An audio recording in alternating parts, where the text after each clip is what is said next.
I've recently switched to the Fuji X-T30 away from Canon 750D, which I think was the T6i in North America. I've been waiting for probably 4 years now for Canon to produce a camera that's good for people like me.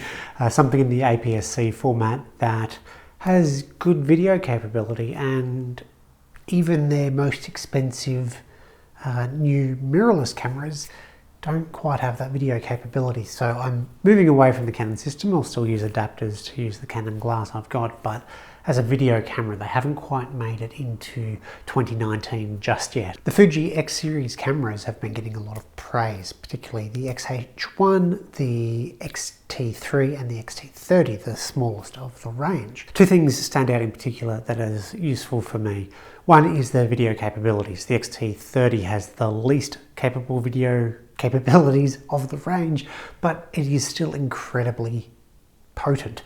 I'm getting 4K 30 frames a second, 200 megabit frame rates. I can do 1080p up to 120 frames for slow motion, and I'm getting things like zebra stripes, focus peaking, things that in the Canon system I'm just not getting at the moment. The other thing that pushed me towards Fuji is that every review has talked about how the straight out of camera colors are great, and for the majority of stuff, unless you really need the extra dynamic range, you don't need to switch to more convoluted methods.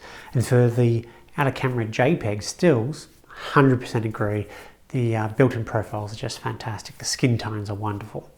For video, I almost agree. Looking at the external monitor or the back of the screen on the camera, I can see really good tones, skin tones, colors are great, all of that. But when I took it to my computer, things got a bit funky.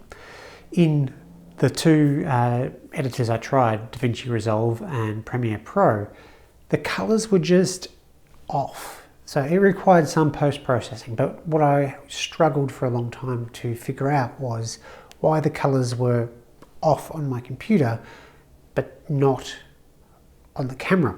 And sure, color differences and things like that in the monitor and display could explain that, but they were just slightly off in weird ways.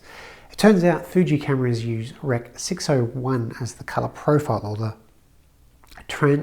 transformation matrix. And if we pull up the files in media info between a Canon camera and X-T30, we can see the Canon uses the Rec. 709 profile, whereas Fuji sort of has a combination of both.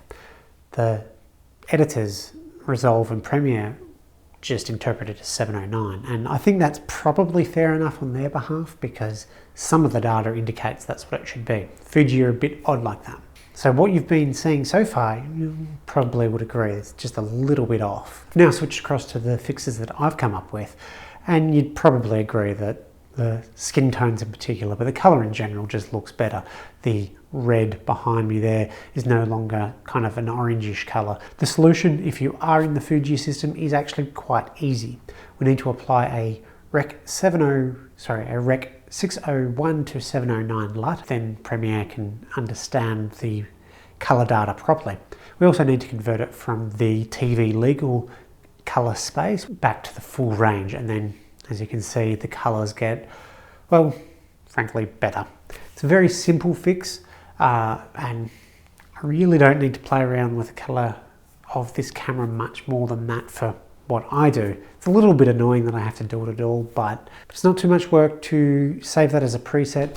Lumetri in Premiere is treated as an effect, so we can save two of them as an effect by selecting both of them, right-clicking save, so that it's just drag and drop onto an adjustment layer, and I get pretty good colors straight out of camera with a minor tweak.